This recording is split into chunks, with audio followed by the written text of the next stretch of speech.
after months of social distancing restrictions that put the brakes on travel and trade, Turkey's economy has roared back to life. GDP in the third quarter grew 6.7% compared to the same three-month period last year, and well above market expectations. That follows a 9.9% contraction in the second quarter. Turkey outperformed its G20 peers like China, where growth fell short of 5%. It also did better than India and Mexico, which saw deep contractions. The expansion was driven by an abundance of cheap credit from local banks, which saw the financial sector expand 41%. That gave the nation's manufacturers a boost, resulting in 8% growth. Another beneficiary was the construction sector, which grew by more than 6%. The government wants to cement these gains with a series of reforms that aim to improve investor confidence. Part of that goal is bolstering the Turkish lira, which is down 15% since the start of the year. We are building a growth structure that creates employment, does not cause inflation and a current account deficit, and is financed mainly by domestic savings and direct international investments. The biggest challenge facing the economy is a rising number of COVID-19 cases.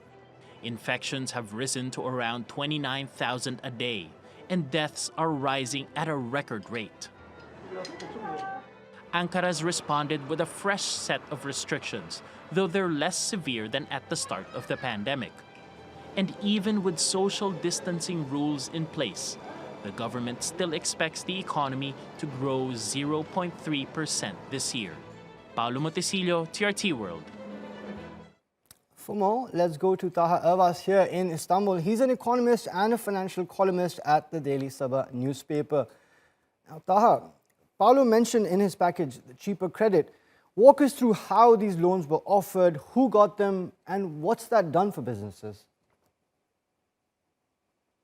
The loans were given to companies that that banks deemed worthy of that credit, because banks continue to carry some exposure to these loans. It wasn't just a fully guaranteed government loan. So private banks who offered these loans obviously had to consider if these companies were worthy of that credit, and so they were given that credit, and the government has guaranteed a portion of that. So those banks also were at ease in that they wouldn't have to lift the burden of all the debt. And what that has done is it has allowed for these companies to invest in capital, to invest in technology and infrastructure ahead of these further restrictions during the lockdown. The piece just mentioned further restrictions could come, and they just did a few minutes ago. Breaking news: there are further restrictions on movement and citizens moving about right now in response to this coronavirus pandemic. Yes, and of course we can expect that to perhaps be scaled up as we go through the winter months. But coming back now to what the government says is its top priority, we've heard the president, we've heard the central bank saying that keeping inflation low is a top priority for the government. Tell us, what's being done and how can prices be stabilized?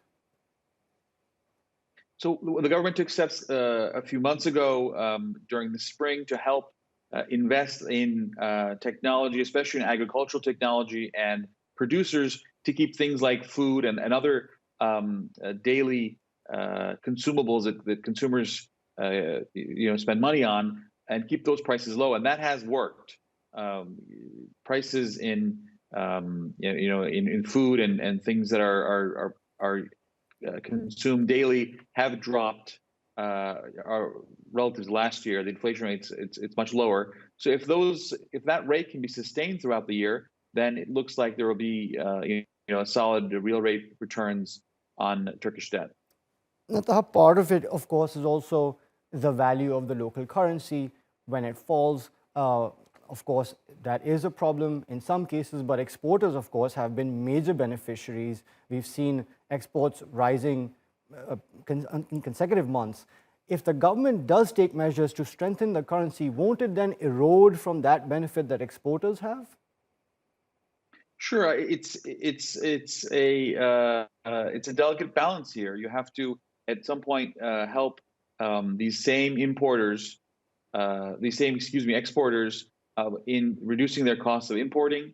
At the same time, you have to make sure that the currency is steady. I mean, the important thing is the currency being steady. Whether the nominal price isn't that important as long as it's steady, and that's something that appears to have returned to the lira.